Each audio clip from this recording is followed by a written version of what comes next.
Então, pessoal, todos me escutam? Sim? Uma boa noite a todos, muita luz e muita paz.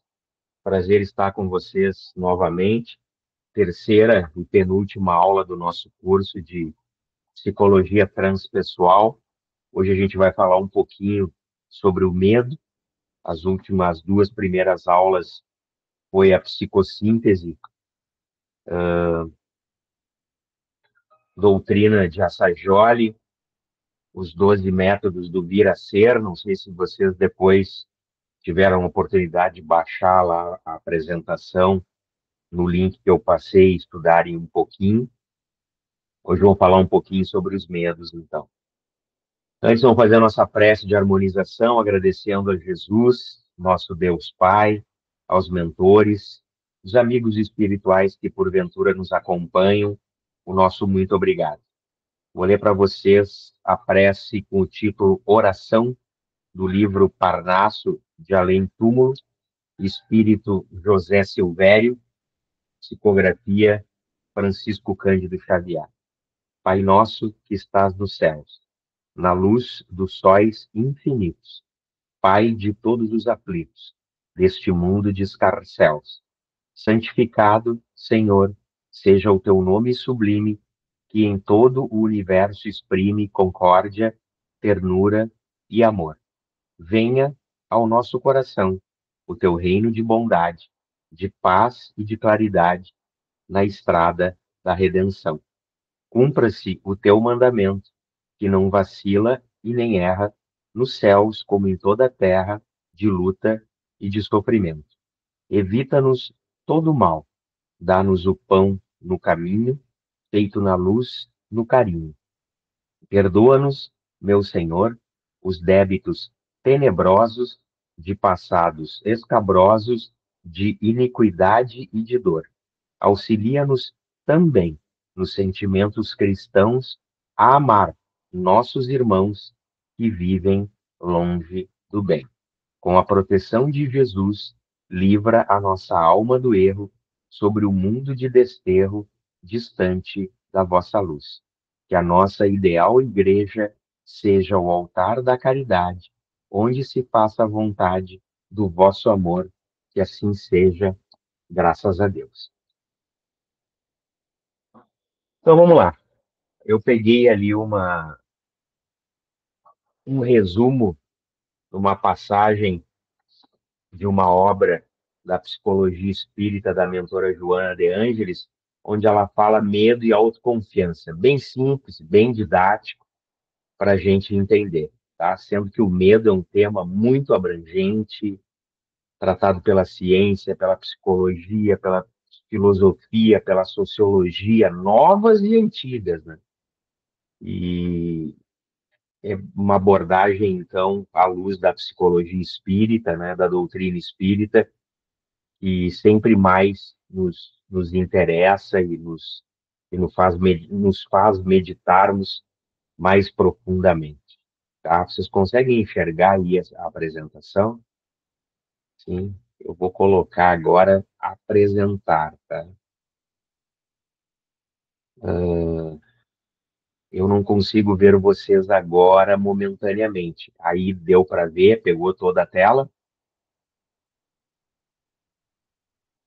Alguém pode me dar um sim aí, abrir o microfone. Sim, Medo e autoconfiança, superando os medos para alcançar a plenitude. Joana de Ângeles. Mudou a tela aí?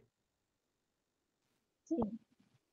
Sim? Tá bem. Então vamos lá. Alguns medos básicos, tá? Se vocês procurarem na internet, no Google, lista dos maiores medos humanos. Tem vários, tá? Vamos ficar nesses aí que ela cita. Medos básicos. Então, vamos lá. Medo da morte é sempre um dos primeiros, porque a gente teme a morte porque não sabe o que vai acontecer. E na realidade, esse medo, ele não é a emoção do medo. Aí que é diferente, tá? Qual é a diferença do medo, emoção, para o medo, sentimento? Então, vamos lá. Então, quando eu tenho medo, emoção, ele funciona como um botão lá automático que é apertado no meu cérebro e dá um comando lá, perigo. e eu tenho que correr, tenho que defender a minha vida. Alguma coisa não está bem e eu preciso fazer algo que me proteja, tá? E é uma emoção.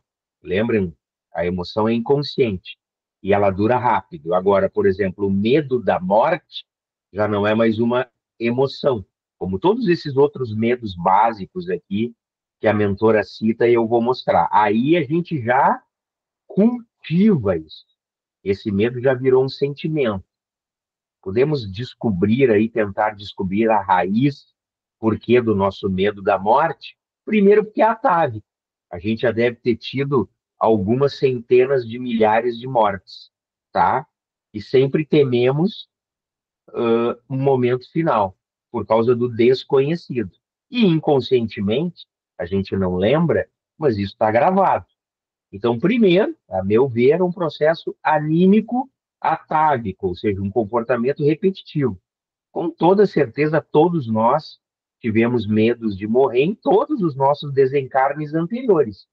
Então, o nosso espírito já é habituado, já criou o hábito de temer a morte.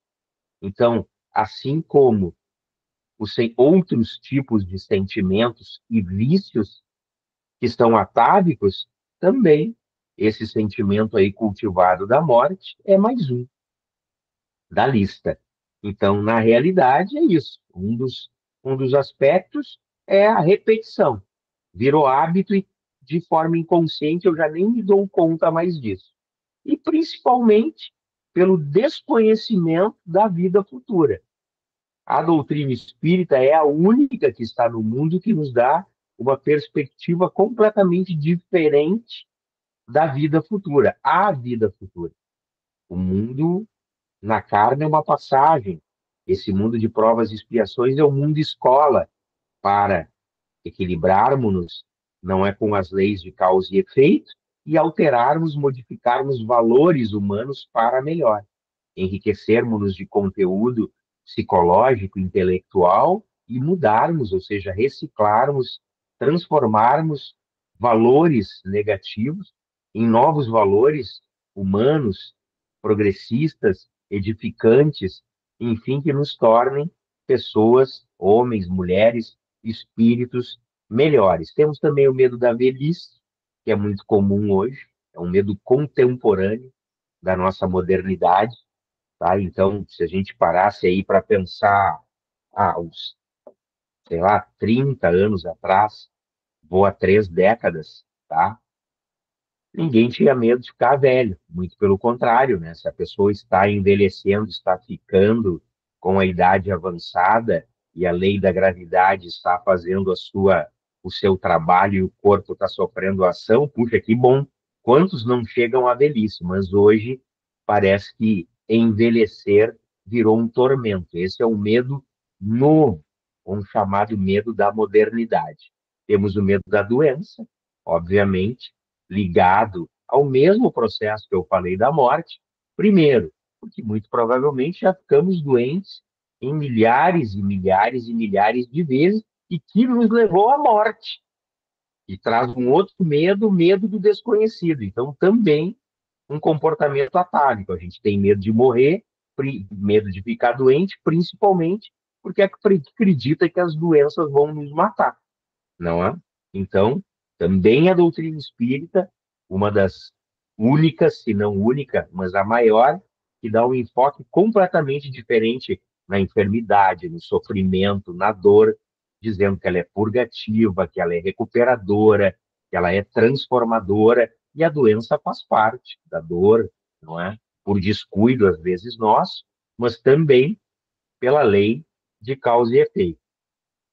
Temos o medo da pobreza, tá? A desigualdade social é muito grande, também tem um pouco de atavismo, já devemos ter sido pobres e termos vivido na pobreza, na miséria, na falta de tudo, em algumas, se não muitas encarnações. A gente tem medo, mas principalmente porque a pobreza, a fome, a desigualdade social é o que impera no mundo, infelizmente.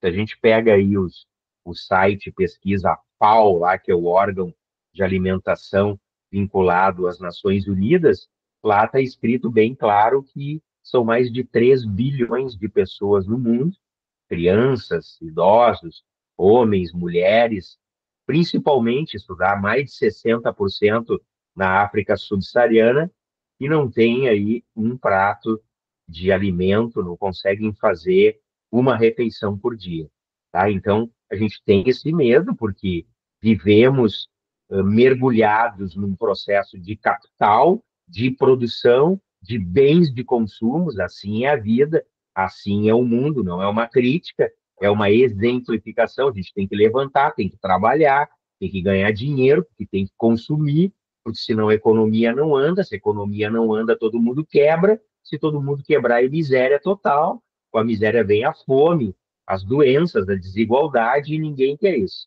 Então, o medo da pobreza também é quase um pânico, não é? Também sempre ter ao longo da história da humanidade, mas também é um medo característico aí da modernidade, principalmente desses últimos 3 séculos. Medo da crítica. Só um minutinho que tem alguém entrando.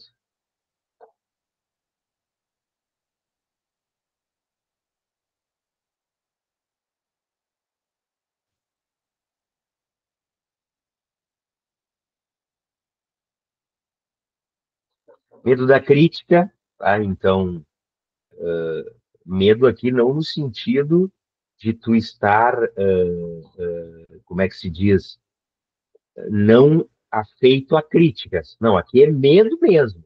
Ou seja, se me criticar, automaticamente a minha autoestima cai, eu já me sinto inferior, incapaz, improdutivo, e eu não gosto de ser criticado por isso.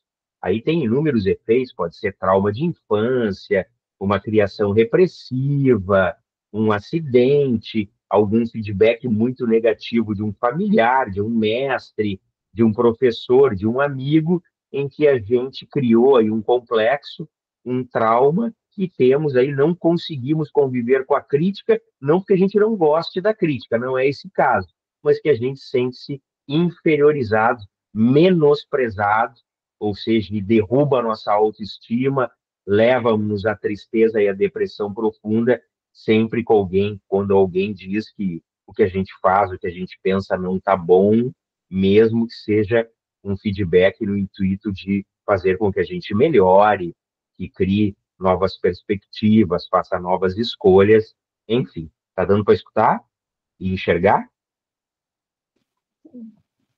Sim? Ok. Tá? Medo da perda do afeto. Então, também, né, na raiz do medo da perda do afeto, quantas milhares de centenas de milhares de famílias já tivemos, quantos afetos e amores perdemos, cônjuges, irmãos, pais, mães, avós, tios, filhos, né? Isso não é uma coisa dessa vida, tá? Então, tem muito a dizer na, nessa idade pós-moderna, nesse pós-modernismo que vivemos na nossa idade contemporânea agora, porque por todo esse processo que a gente vive, mergulhados, como eu falei, nesse consumo desenfreado, capital, ganhar dinheiro, comprar, ninguém quer perder nada. Então a gente já tem um sentimento de posse das coisas, e esse sentimento de posse das coisas, não é da matéria, daquilo que a gente adquire, daquilo que a gente compra, dos desejos saciados, também acaba expandindo-se por hábito para pessoas, não é? Então, numa perspectiva que deveríamos trabalhar mais e melhor o nosso desapego de coisas, de pessoas, é o contrário. Cada vez a gente vai criando aí mais apegos, tá? Essa é a primeira etapa. Vamos para a segunda, então, causas do medo ou dos medos, tá? Antes de entrar aqui nos detalhes que ela coloca, principalmente, vou utilizar somente uma palavrinha, em aspas, assim, coloquem na mente de vocês e podem anotar. A principal de todas as causas do medo: desconhecimento. Ou ignorância, no sentido de desconhecer. Não a ignorância porque o cara é um xireque, nada a ver. Desconhecimento. ignorância pelo não conhecer. Por isso que o postulado filosófico lá muito antigo, lá do Templo de Delfos, que o Sócrates repetia, né? Conhece-te a ti mesmo. A gente não se conhece ainda e conhecemos muito pouco as coisas.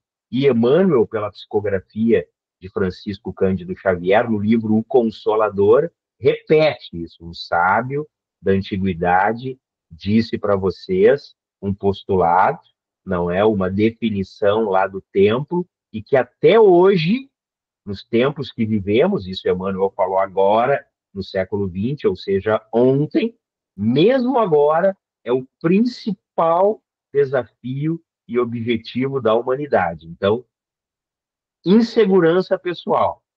Ok, ele pode ser um subtítulo e um subproduto da ignorância e do desconhecimento. Desconhecimento, eu falo, repetindo, nós não nos conhecemos, a gente está tentando fazer isso, esforçando-nos para fazer isso, a gente não conhece as coisas e não conhece as pessoas. A gente acha que conhece as coisas e as pessoas pela meia dúzia de coisas que estudou e as formações que fez. Isso é livros, isso é letras, isso é contas, isso são textos, isso são informações. Não é esse tipo, importantíssimo, aí está o intelectual, mas não é esse tipo de desconhecimento e ignorância que eu falo. Então, a insegurança pessoal, ela diz, todos esses aqui que ela está mostrando, a gente pode colocar como um subproduto desse desconhecimento. Então, a insegurança pessoal é um sentimento que nasce de conflitos internos e experiências negativas. Citei agora há pouco ali do medo da crítica, os traumas que geram os complexos, né? Então, a insegurança gera um ciclo de medo que dificulta a autoconfiança e a paz interior. Então, tudo aquilo que a gente vai lembrar, que faça lembrarmos-nos de uma experiência ruim do passado que gerou um complexo, a gente trava. O ideal seria trabalhar isso. Em que sentido? Estou com medo. Vai com medo mesmo. Tudo bem. Ok, eu estou consciente que eu tenho medo disso, que eu tenho ir com medo mesmo, mas eu não consigo sozinho. Ok, perfeito. Isso é autodescobrimento, é autoconhecer-se. Eu deveria, então, buscar ajuda para ir de mão com alguém, com um terapeuta, com um amigo, com uma pessoa especial que possa nos ajudar, com um tipo de mentor que a gente possa ter, não é? Mas enfrentar. Então, o medo para liberar-se do complexo, aquele medo que gerou o complexo, aquela experiência negativa, ele precisa ser enfrentado com a perspectiva. Lembro que eu sempre falo para vocês que o segredo do bem viver e da boa vida são as perguntas. Não interessam muito as respostas. Então, o que eu tenho medo? Posso pegar um papel, eu tenho medo de cachorro.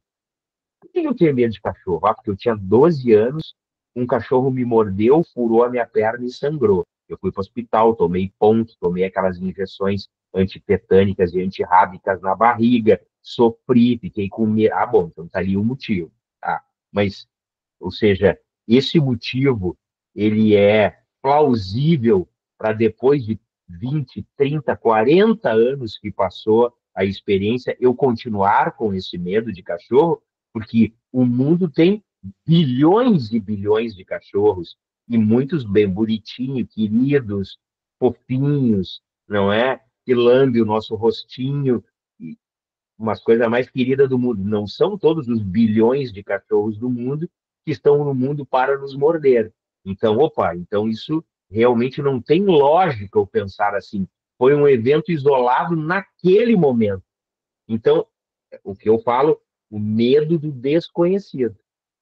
Então, repetindo também Augusto Cury, que ele fala, a gente precisa, com as perguntas, dar um choque de gestão no intelecto, nesses complexos e nesses traumas que geraram esses complexos. Não, peraí, não tem lógica como eu estou pensando esse medo? Não, não tem lógica.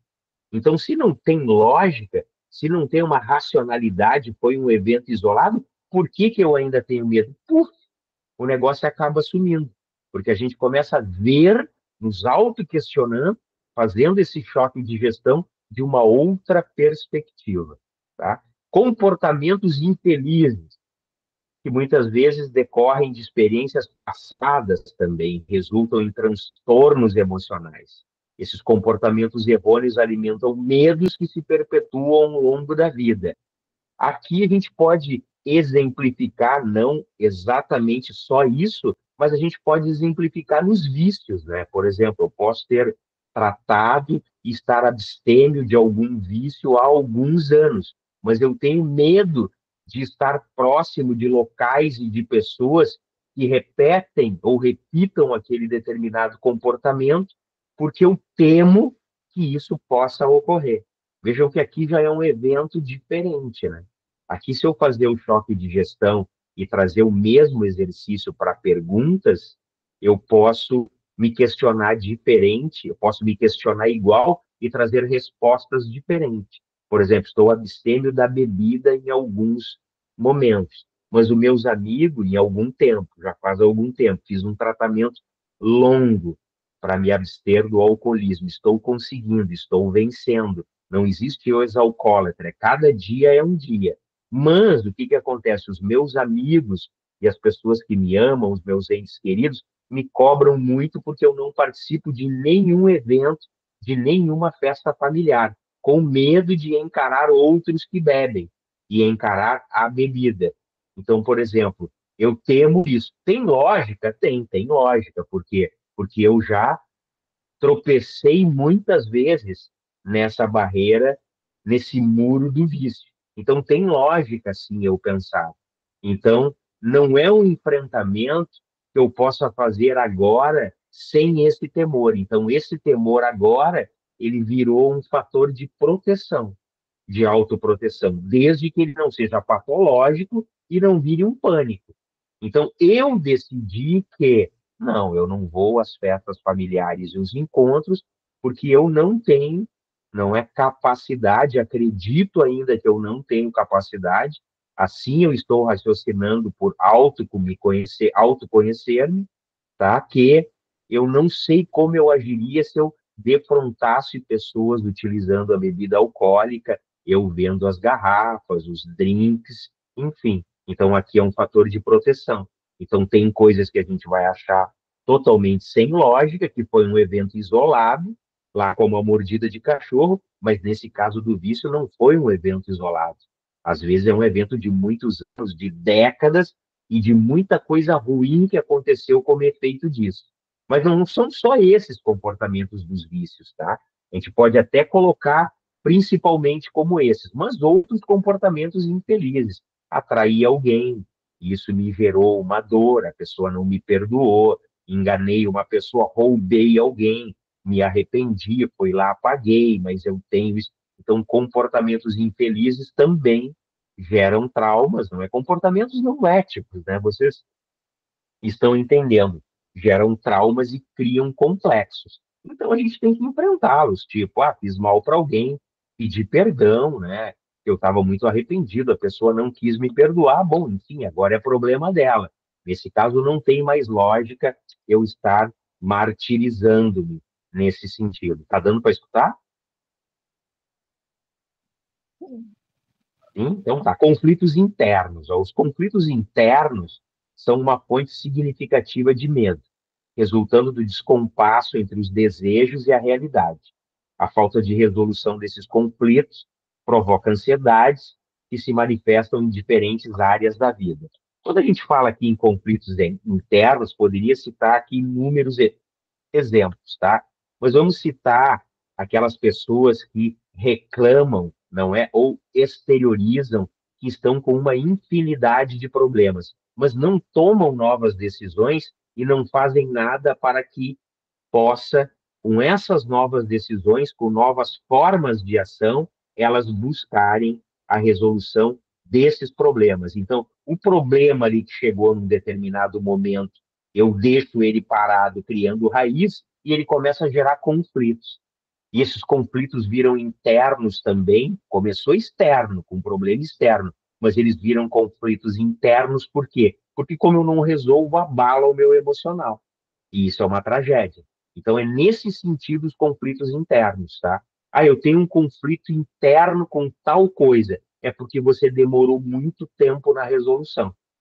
E não há nenhum crime nisso, não há nenhum mal. Às vezes nós não tínhamos na época a ferramenta, não tínhamos o conhecimento, não tínhamos a capacidade, não é? Não tínhamos a segurança, a coragem para enfrentar e tomar novas decisões. Erramos em não termos buscado ajuda, ou buscamos e ninguém nos ajudou.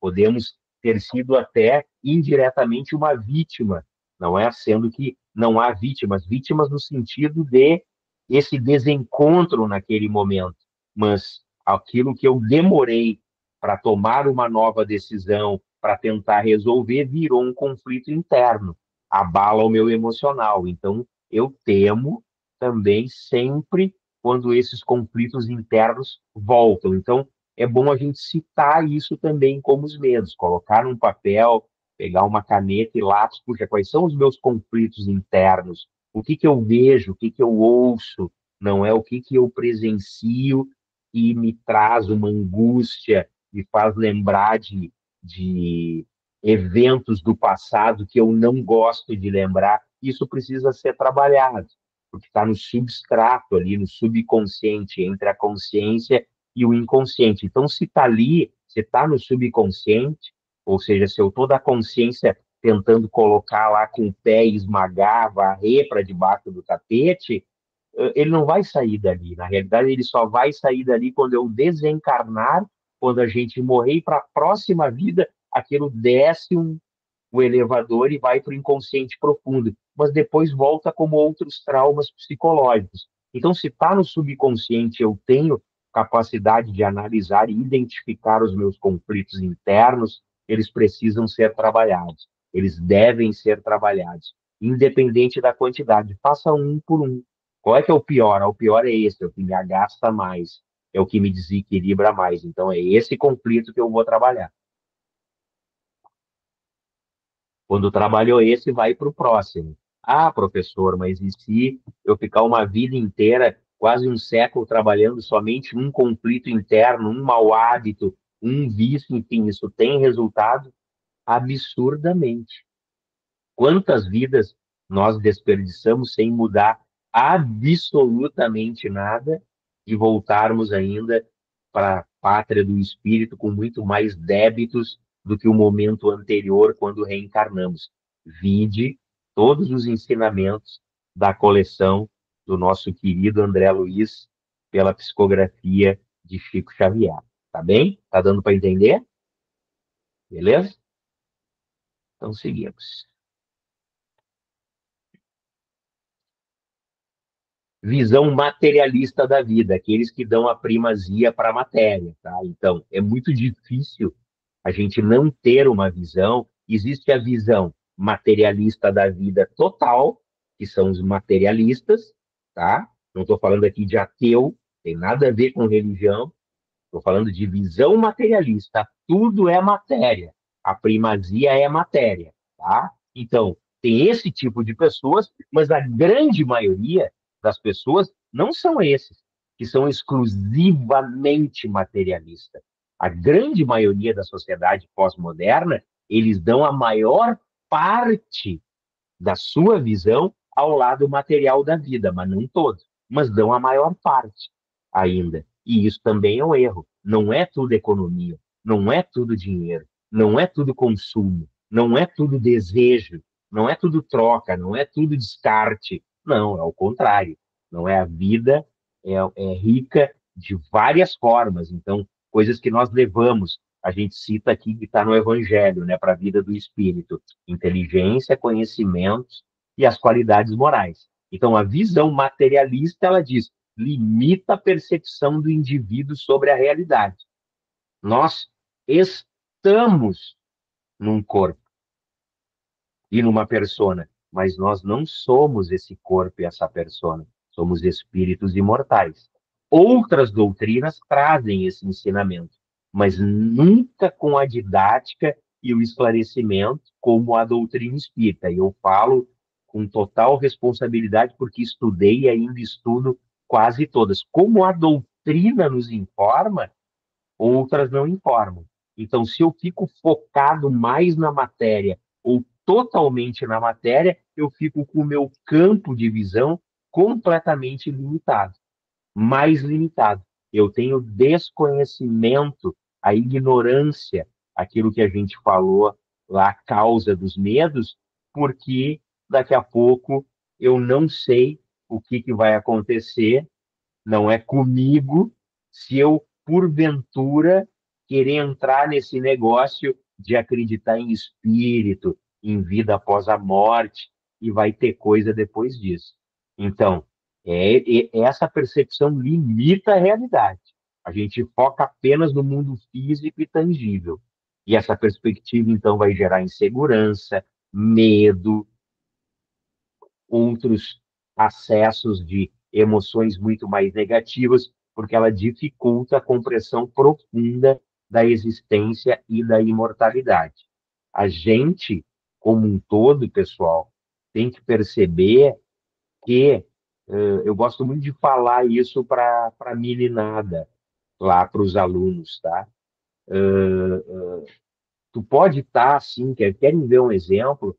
Tu pode estar 20 anos frequentando casa espírita, estudando, estou dando um exemplo banal, tá? Mas pode ser o tempo que for. Tu pode estar 20 anos, vamos dizer, em casa espírita, frequentando, estudando, fez escola básica, agora trabalha em grupos, atende pessoas e tal. Mas, assim, vocês entendem que o postulado principal da doutrina espírita é a imortalidade? Isso não é apenas entender e compreender, é ter certeza. Eu conheço muitos espíritas de muitos anos, mas que ainda têm uma pontinha lá de dúvida sobre a imortalidade, o que vem depois. Se realmente a gente é espírito ou é matéria, se realmente existe algo após a morte. Isso não é uma coisa nova nossa. É desde quando começou o espiritismo no mundo, a partir de 1857. Então, ou seja, são inúmeros os espíritos que nos trouxeram na literatura séria esse material. André Luiz, que eu dei o exemplo agora, tá? Ele não acreditava em absolutamente nada. Ele é um caso, mas comenta que conhecia pessoas que acreditavam, mas lá quando elas estavam ou chegavam no plano espiritual, a perspectiva delas era completamente diferente. Então, o que a gente precisa trabalhar também na doutrina espírita é isso, entendeu? Eu preciso chegar ao ponto de eu ter certeza absoluta, sem nenhuma sombra de dúvida, da realidade da vida após a morte, da imortalidade, da vida imortal do espírito. Aí eu resolvo 99% daquela base lá dos medos que eu falei, aquela palavrinha, o desconhecimento ou ignorância. Se tu tem medo de alguma coisa ainda, é porque tu ainda desconhece ou desconfia da imortalidade, tá? Isso são trabalhos reflexivos que eu fiz comigo. Daqui a pouco vocês estão me escutando, bah, mas não é assim, eu não concordo tanto, tá certo? É isso aí mesmo, é para quê? Para vocês mergulharem também dentro e reflexionar. Mas vocês têm que chegar nesse nível, sim, eu tenho, aconteça o que acontecer, eu tenho plena consciência de corpo, alma e espírito, da imortalidade da alma, da imortalidade do espírito e da vida após a morte. Aí é que a gente realmente é espírito. É interessante isso, tá? Mas esse é um trabalho totalmente autorreflexivo, tá? Cada um tem que fazer o seu, tá bem? Reflexão e autoconhecimento. A reflexão e o autoconhecimento, já dei até o exemplo, eu vou estar falando agora, são ferramentas essenciais para superar medos. Ao compreender os próprios sentimentos e medos, o indivíduo pode trabalhar a insegurança, promovendo crescimento pessoal e harmonia. Então, reflexão e autoconhecimento é o mergulho interior, o que a Joana fala, para o autodescobrimento. Aqui ela escreve autoconhecimento, é a mesma coisa, mas eu preciso ter a reflexão racional. Temo o quê? E por que temo? Eu tenho que anotar isso. E depois ir fazendo a crítica. Ou seja, tem lógica Tem fundamento? Então, por que eu ainda penso assim? Se não tem. E se tem, é alguma coisa que está me protegendo? É porque é um comportamento repetitivo, danoso, que eu tinha e agora eu venho trabalhando para superá-lo? Então, reflexão e autoconhecimento são ferramentas essenciais para superar. Precisa de acompanhamento e terapia, se você tiver a certeza plena, e isso é totalmente justo e legítimo, que você não consegue sozinho, então você precisa, sim, de terapia, de um acompanhamento. Agora, veja que todos podem fazer sozinhos. É sentar e reflexionar. Com um papelzinho, com uma caneta, com um texto, com um computador para digitar, enfim, tá? Vamos para outra parte. Superação do medo. Importância, fé racional. Tá? Então, nenhuma outra doutrina e religião traz a ideia que a doutrina espírita traz da fé racional. Ou seja, fé e razão juntos. A fé racional possibilita a expansão da consciência, levando o indivíduo a compreender a vida além das limitações materiais. Essa perspectiva ajuda na superação do medo, criando uma base sólida e reduz a insegurança e promove a serenidade diante das incertezas. Ok? O que as religiões nos dizem? Totalmente o contrário. Totalmente o contrário. Então, ou seja, a religião ela te traz para a fé religiosa, para a fé dogmática, para a fé separatista. Pode falar de Jesus, pode falar de Deus, pode falar dos anjos, pode falar do céu, do purgatório, do inferno, do paraíso, da queda do homem e da mulher, pode falar de tudo, e muitas falam, mas a religião, ela é seletista. Religião não te traz para isso que a gente precisa para superar o medo, que é a fé racional. Então, se tu está vinculado a uma doutrina religiosa e tu contesta essa doutrina religiosa sua dogmática, a tendência é que você seja expulso. Ou a tendência é que você, se não for expulso, seja excluído. Aí tu procura outra. E a doutrina espírita diz exatamente o contrário. Sim, passar sempre no crivo da crítica e da religião. E tá lá no Evangelho. E antes lá na parábola, não acreditai em todos os espíritos. Primeiro veja e tenha certeza se os espíritos são do bem.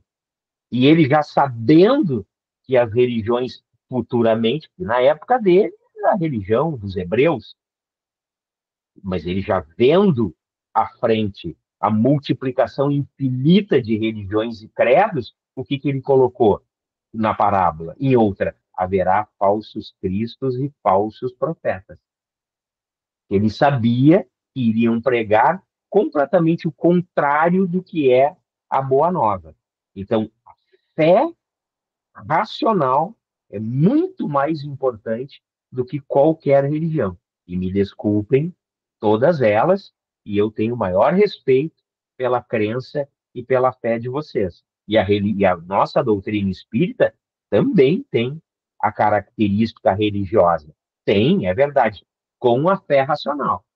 Então, assim, se tu encontrar-se cara a cara com um espírita fanático, dogmático, saia da frente dele, procure outra coisa, vá para outra casa ou procura outro centro espírita. Espírita é a fé racional, não é? O máximo que ele pode fazer é tu receber uma mensagem psicografada, ele ler a mensagem, ver e bater essa mensagem, ou seja, com o conhecimento espírita que ele tem e dizer, olha, isso aqui, essa tua mensagem, por mais bonita e florida que seja, não está de acordo com esse postulado da doutrina espírita. Entenderam a diferença da fé racional? É isso. É isso, não é? A diferença da fé racional. E as religiões não fazem isso, com exceção da doutrina espírita. Então, por exemplo, ontem agora, é só citar um exemplo, não quero trazer nada de político aqui. Ontem tivemos a posse não é do novo presidente que retornou da nação americana, dos Estados Unidos da América, a nação mais progressista, mais avançada tecnológica, cientificamente, financeiramente e tal. Exemplo do mundo que é há muito tempo e que deveria continuar. Mas, independente de ter instituições muito sólidas, as pessoas no poder mudam. Por quê? Porque o povo também, não sentindo-se atendido, não é, vai atrás de mitos e de salvadores da pátria, ou seja, criaturas aí do imaginário coletivo. Nenhuma crítica à pessoa, não é isso, mas é bem dentro do nosso tema. Um dos decretos que ele assinou ontem é o seguinte: só há a partir de hoje, nos Estados Unidos da América, dois sexos, dois gêneros, masculino e feminino, conforme a Bíblia. Tá bem, assinou lá um decreto. A vida real será assim? É óbvio que não. Entendeu? Então, um delírio. Ele colocou, só a partir de hoje, a América só terá dois sexos e dois gêneros, o masculino e o feminino, seguindo o exemplo da Bíblia, seguindo a citação bíblica. E realmente está lá na Bíblia. No Velho Testamento há dois sexos, o homem e a mulher. Completamente diferente da realidade do que a gente tem hoje. É como se o cara, eu fazendo empatia e me colocando no lugar dele, ele assinou um grande problema que ele vai ter. Porque os gêneros agora são diversos e cada vez mais diversos. E tanto é que tem pessoas agêneres. Eu estudo isso em ciências sociais. O que é o agênero? Ele não se identifica com gênero nenhum, absolutamente nenhum. Nem homo, nem bi, nem mulher, nem homem, nem trans, nem não binário, nada. Vejam a abrangência do tema. Muitas pessoas não se identificam com absolutamente nada, independente de ter um órgão. Então, isso é o que faz a religião que não tem a fé racional. Ela é separa, ela é separatista. Então, assim, não apostem jamais em religião. É furada. Que essa religião nunca possa ser confrontada, nunca possa ser, ou seja, questionada, ela não trabalha, então, a fé racional daqueles que o seguem. Mas isso é uma questão de fé, de crença, então é muito de cunho pessoal de cada um. Descoberta da imortalidade. Já citei tudo que tinha que citar. Então, a percepção de que a vida continua após a morte é essencial para a superação do medo existencial. Então, todos aqueles medos ali que ela citou, e mais todos os que a gente teme, lá na raiz, eu sempre procuro levar a vocês, como filósofo, na gênese, não é lá na pontinha da raiz. Porque às vezes a gente fica aqui, no fruto, nos galhos, nas folhas, e não se resolve nunca. Tem que descer pelo tronco, entrar dentro da terra, fazendo analogia, e lá na raiz, na pontinha da raiz, quando germinou a semente. Isso chama-se gênese, a origem. Então, o que está a origem dos nossos medos? O desconhecimento da imortalidade. Eu estou na doutrina espírita, eu digo que acredito, eu me convenci já que eu acredito, mas lá no fundo, às vezes eu temo. Então, eu não acredito plena e totalmente. Preciso trabalhar ainda mais e muito mais. E esse trabalhar e mais ainda é muito mais, talvez não seja nem só em uma vida e nem nas próximas. Tá? Mas está aí, ó. Descoberta da imortalidade. A percepção de que a vida continua após a morte é essencial. Aqui não é o Paulo, é a Joana, para a superação do medo existencial. Essa crença na imortalidade transforma o medo da morte em incentivo. Olha só, o medo e medo da morte, duas coisas horrorosas, não é? Que faz a gente se tremer na base, se desesperar, entrar em pânico. Medo e a morte. Dois dragões são transformados em coisas boas, em incentivo para uma vida mais significativa e plena. Mas isso eu só terei essa percepção quando eu ter certeza em corpo, mente, espírito e realmente eu acredito plenamente na imortalidade da alma. Desenvolvimento da autoconfiança, que é construída a partir da compreensão e aceitação de si mesmo. Então, assim, quem tem problema de autoestima, bicho, psicólogo, e vai tratar. Então, assim, tem que se amar. E tem que se amar como é. Ah, mas eu tenho um monte de defeito. Todo mundo tem, mas esconde. Ah, mas os meus estão todos aqui. Claro, eles vivem em você. Tu pensa neles e sente neles sempre. Por isso que tu te agasta. Mas os outros têm outros, piores até que os teus. Mas tem qualidades também. Conhece as tuas qualidades? Ah, pois é, eu tenho algumas. Deveria conhecer todas. Daqui a pouco tu pode ter muito mais e nem tá de forma tão consciente.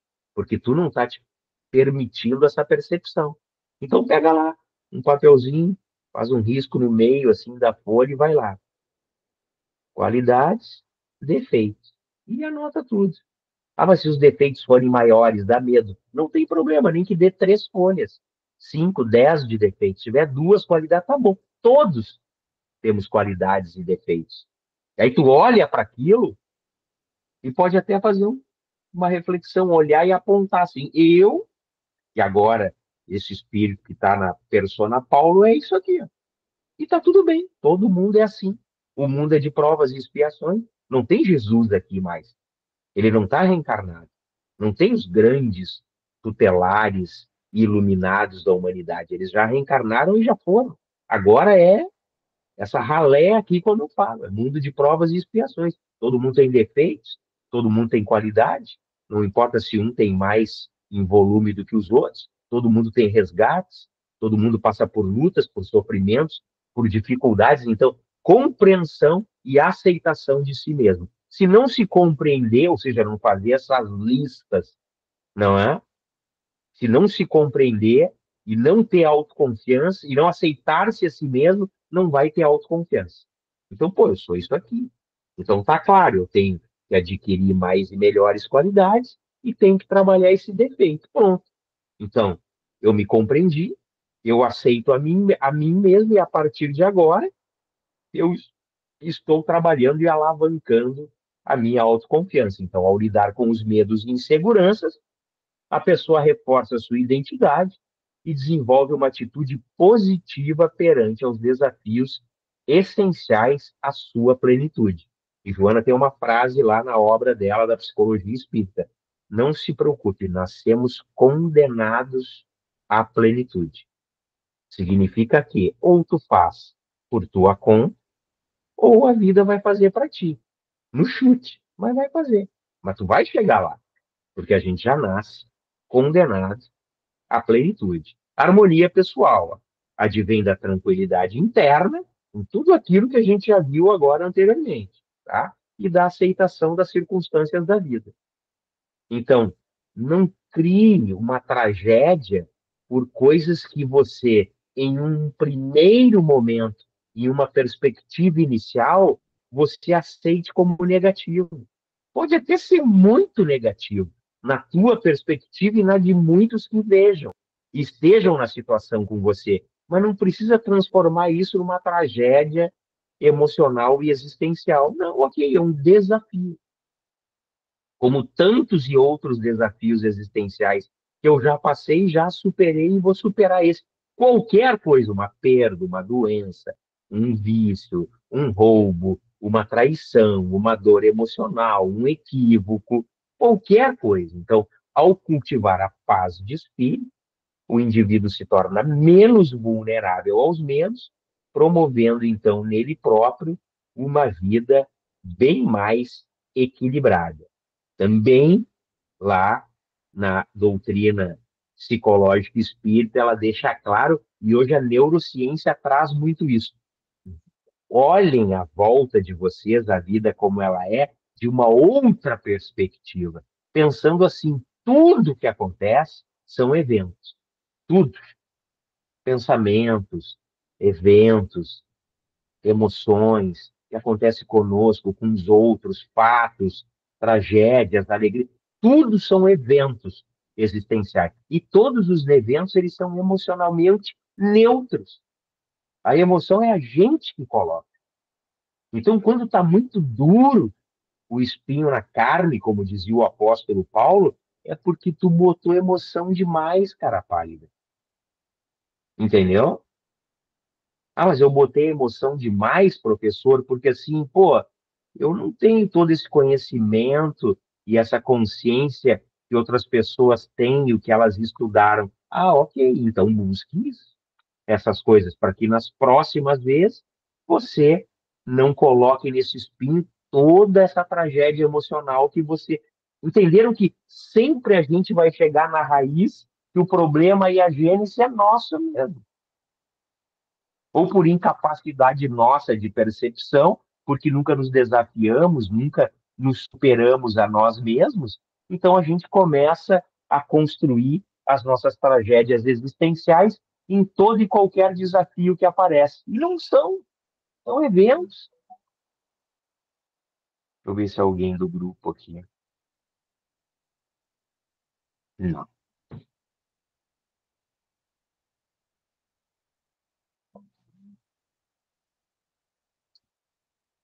Criar expectativas positivas. Criar expectativas positivas é fundamental para transformar a ansiedade em determinação. A visualização de resultados favoráveis e a fé nas capacidades pessoais conduzem a uma vida mais proativa e menos focada nos medos. Criar expectativas positivas, aqui a gente pode trocar por uma outra palavrinha, eu sei que vocês já entenderam, mas vocês vão entender melhor. Adotem propósitos, além dos que vocês já tenham, novos propósitos. A vida precisa de propósitos. Ah, minha vida está muito chata, então cria um propósito novo, abre uma nova perspectiva, desenhe esse seu projeto desse novo propósito, veja se lá, quando ele foi concluído, você com as pessoas compartilhando, você feliz, utilize a sua imaginação criativa. É isso que nos impulsiona. O que impulsiona a nossa vontade e combate a nossa dolência e a nossa preguiça moral e mental? É criar propósitos. Inventem coisas, então, tá certo? É esse tipo de perspectiva, ou criar expectativas positivas e novas que ela fala, certo? Final, relação com a imortalidade, tá? Aceitação da transitoriedade. Então, a vida é um ciclo de transformações, onde a transitoriedade deve ser aceita. Quando ela fala aqui em transitoriedade, é a nossa e daqueles que a gente vai ajudar a enterrar. Não esqueçam disso.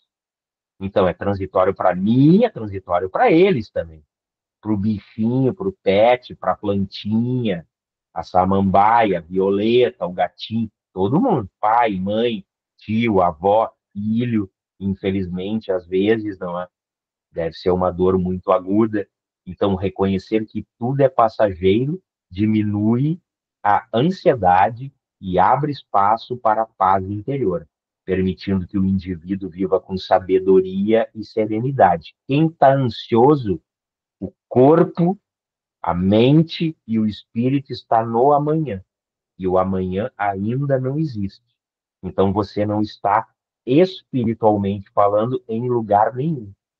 Aí você de lá traz para cá conflitos internos a nível de emoções desequilibradas. Então, como é que pode ter amanhã? Qual a possibilidade de eu ter um amanhã? Aquilo que a gente estava falando ali no slide anterior. Eu crio novas expectativas e propósitos hoje, traço os planos, tomo novas decisões e executo. Ah, mas eu estou parado aqui no meu sofá pensando o que, que vai ser amanhã e o que, que eu vou fazer amanhã. Então, tu está aqui sentado, acordado e morto, porque lá não tem vida. Então, reconhecer que tudo é passageiro. característica da vida. Isso é de Buda, hein? 5 séculos antes do Cristo, Buda, esse gênio sublime aí, mais um grande tutelar da humanidade, já nos trazia, né? A impermanência, a não aceitação da impermanência de que tudo é passageiro é um dos grandes motivos do sofrimento humano. Doutrina de Buda. Sabedoria da velhice. Ó. A velhice traz consigo a sabedoria acumulada por meio das experiências vividas. Então, ninguém precisa ter medo de ficar velho. Triste é o cara novo que é velho e sente-se velho por preguiça, por indolência, por ignorância, por desconhecimento, por irritação. Então, são os velhos e uns velhos adoecidos. E às vezes tem 20, 30, 15, 40 anos. E aí ela dá um exemplo. Marco Túlio Cícero destacou que a velhice, filósofo romano, né, é uma bênção que permite ao ser humano superar paixões e conflitos, enriquecendo a vida e promovendo a compreensão. O que é verdade. Por que isso? Porque quanto mais os anos passam, a gente vai diminuindo os desejos. Essa é a verdade. Quanto mais jovens, mais desejos, mais a gente quer adquirir, mais a gente quer comprar, mais a gente quer consumir. E o velho não. Com raríssimas exceções. A gente diminui os desejos, infelizmente, só quando começa a velhice e a terceira idade, ou ainda bem lá para frente, a gente poderia fazer tudo isso bem antes, mas ainda não faz, que é o desapego lá também o Buda falava. Amor como força transformadora. Então, o amor acima de tudo. É uma força poderosa que transforma e eleva o ser humano. Sempre quando Joana e outros tutelares e mentores espíritas falam de amor, é o amor servidor. Aquele amor que serve, que atende, que encaixa, que acolhe a tudo e a todos. Ele promove a esperança e a superação dos medos, permitindo que os indivíduos se conectem com sua essência e com os outros de maneira significativa e duradoura. Então, não há segredo para a vida boa, real, realmente a vida boa, do que nós não estarmos à disposição para ajudar e servir aos outros, aqueles que mais precisam. Por isso, o postulado é claro: fora da caridade não há salvação, não há felicidade, não há vida plena. Então, o amor como força transformadora, o amor de fazer o bem. Ah, mas eu já fiz muito mal na vida e agora? Então, a partir de agora, tu começa a fazer o bem a qualquer um. Segurança na comunhão com Jesus. Ele sempre, né, o nosso modelo e guia. Isso proporciona segurança e confiança para enfrentarmos os medos da vida. Seus ensinamentos oferecem consolo e a certeza de que a morte é apenas uma transição, promovendo um estado de paz e autoconfiança em momentos de incerteza. Então, Jesus é o primeiro e sempre o nosso modelo e guia. Então, como distúrbio superável, ela diz, o medo é um transtorno momentâneo que pode ser superado com reflexão, racionalidade, ó, e autoconhecimento. Tudo que eu falei. A compreensão de que o medo é uma ilusão pode levar ao desenvolvimento da autoconfiança. Por que o medo da ilusão? Porque ela fala, todos os nossos grandes medos não acontecem como a gente teme e como a gente planejou e como a gente pensou. Por isso, eles são imaginários. Então, a compreensão de que o medo é uma ilusão, tem que ter essa compreensão racional, pode levar ao desenvolvimento, ajuda a levar o desenvolvimento da autoconfiança, permitindo que o indivíduo enfrente suas inseguranças e viva plenamente e feliz. Tá bem? Por hoje, finalizamos. Para fechar essa aula antes das perguntas, vocês chegaram, deu tempo de olhar ali aquele link que eu botei no canal do YouTube, daquele vídeo ali o paradoxo das escolhas? Não? O Sim, sim. que vocês acharam?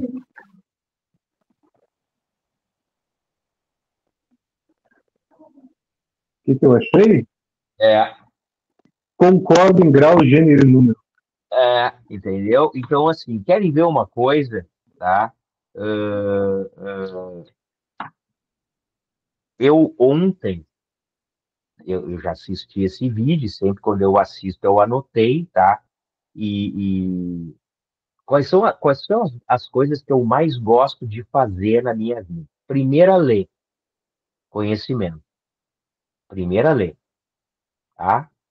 Coisas assim, materiais do dia a dia, tá? Não confundam com outra coisa. Nada a ver com família, com relacionamento. Coisas, não é nem hobby, é questão de gosto. O que eu mais gosto de fazer? Ler, tá? É o que eu mais gosto de fazer. E a segunda coisa que eu mais gosto de fazer é escrever, tá? Anotar, escrever, riscar, escrever. O que acontece? Eu, de uns tempos para cá, estava escrevendo muito pouco e sempre reclamando de tempo, porque tu trabalha, tu paga boleto, tu tem filho, tu tem família, tu anda para lá, anda para cá, tu tem projetos, tu vê planilhas, então chega um momento que tu não tem nem vista mais para olhar para os trabalhos espíritas, né? Eu tenho 3 trabalhos semanais em 2 casas espíritas, fora outros que eu ajudo com textos, com apresentações e tal. E eu gosto muito de fazer apresentações também, como essa aqui que eu passei, que tem que escrever, né? Então são as coisas que eu gosto. E eu comigo, reclamando de tempo, de falta de tempo. Mas aí o que que acontece? Eu me percebia nos meus tempos livres, aonde? Eu sou um ser humano como todos vocês e toda a humanidade. Eu estava fazendo no meu tempo livre?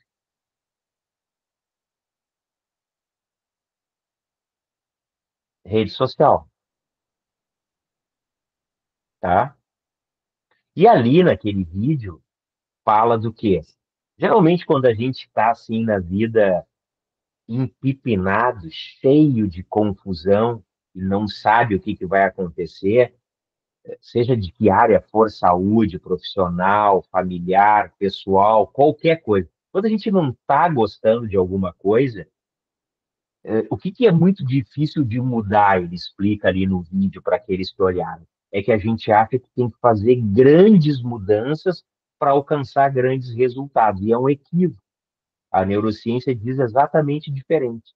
Então, tu tem que fazer diariamente pequenas mudanças para ter grandes resultados lá na frente. Pequenas mudanças para ter grandes resultados. É o que fala ali no, é o que ele ensina ali no desenho ali na animação do quem não viu, veja depois, tá? Já te dou a palavra, Daniel. E, e é exatamente isso. Então não precisa uma grande mudança. Porque a gente pensa assim, bah, mas eu vou ter que fazer tal coisa aí tu já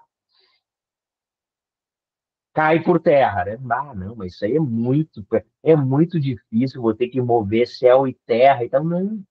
Grandes mudanças, furada total. Tem tudo para dar errado.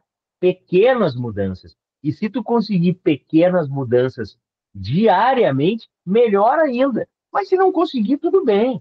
Pode ser um dia sim, um dia não.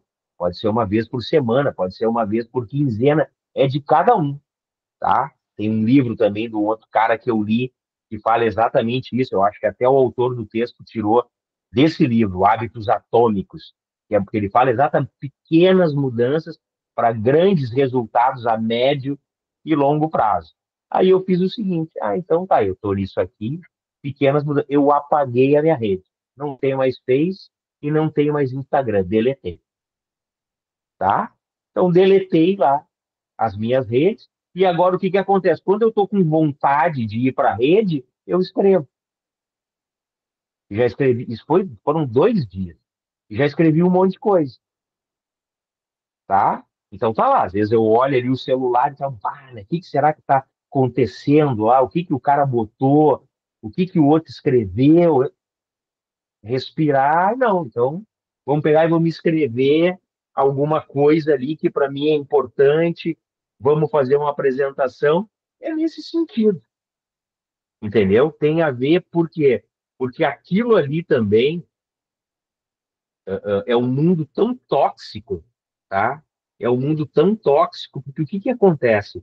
Quando tu escreve ali, vocês não percebem isso, tá? Quando tu escreve ali alguma coisa, ou tu publica ali alguma coisa, tu tem certeza absoluta, isso é anímico, que o que tu tá botando e o que tu tá publicando é a verdade universal.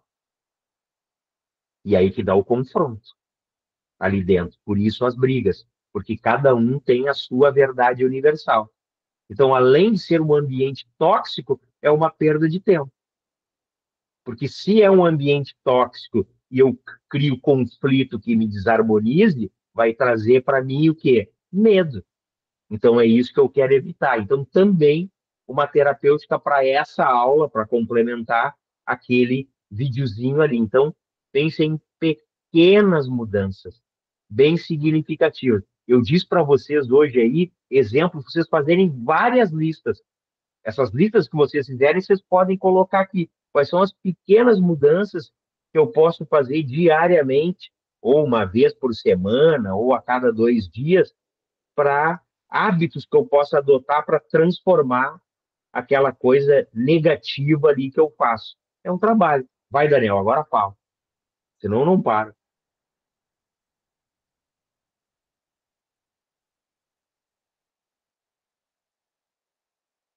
Ah, tá. Só para dizer uma coisa que eu me orgulho. Eu nunca tive uma rede social. Nunca segui ninguém. Nunca postei nada. A minha esposa aqui do meu lado é prova disso.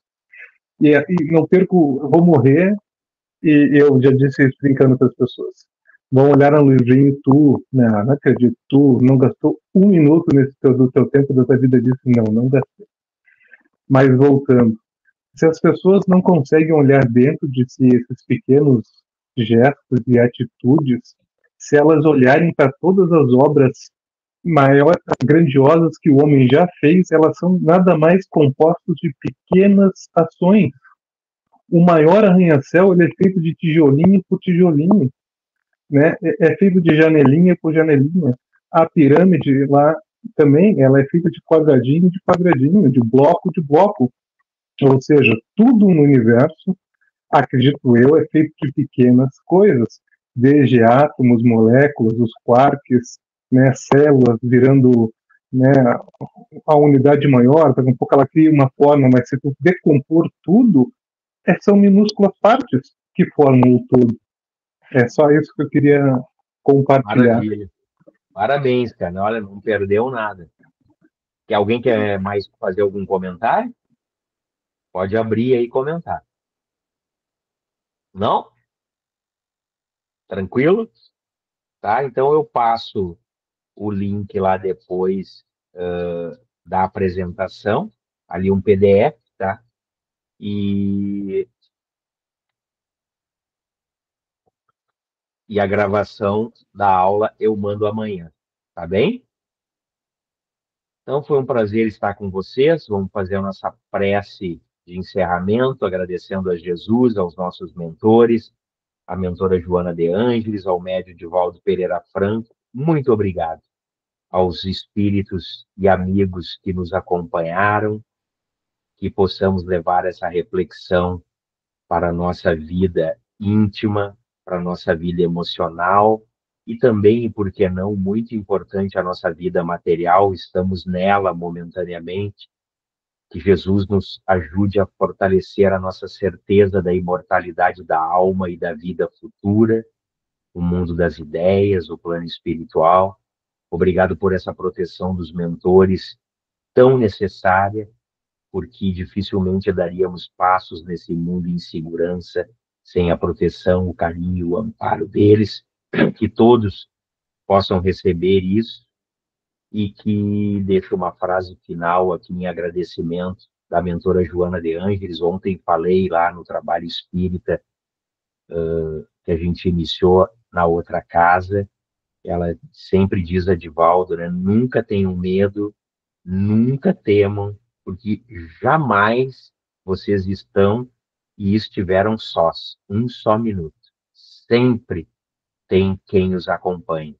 Tenham fé, as coisas passam, tudo se resolve, a gente precisa ter paz, ter equilíbrio e olhar tudo sem perspectivas de tragédia, olhar tudo como eventos. Então, muito obrigado a ela e aos mentores espirituais, a Jesus, principalmente, Allan Kardec, nosso mestre de Lyon, codificador, por todo esse manancial que possibilita que a gente tenha uma vida, se não excepcional como a gente queria, mas uma vida muito mais rica, que fortalece a nossa fé e nos dá coragem para seguir nessa luta. Graças a Deus, que todos sigam com muita luz e com muita paz para os seus lares, para onde forem. Até a semana que vem, no nosso último encontro desse curso. Muito obrigado a todos. Beijo no coração. Fiquem bem. Boa noite a todos.